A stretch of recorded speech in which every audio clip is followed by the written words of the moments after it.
what I did that worked to my favor is I bought into body corporate, obviously a dilapidated body corporate. You get to find who the caretaker is, find the key individuals in the building, that or the security guy. You know, the people that people look down upon, those are the people that make you millions. So we need to really respect the security guys, you need to respect the caretakers, because those are the guys that's actually making us money.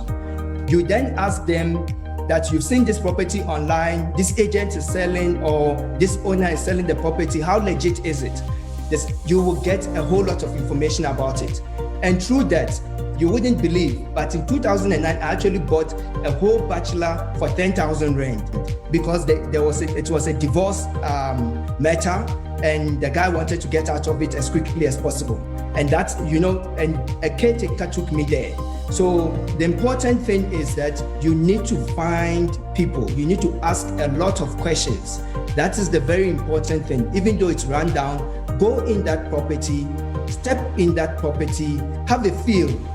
I always say, I need to feel the spirit in that property. And if the spirit is aligned to my spirit, then I'll buy, So step in there, say a couple of prayers and get it done.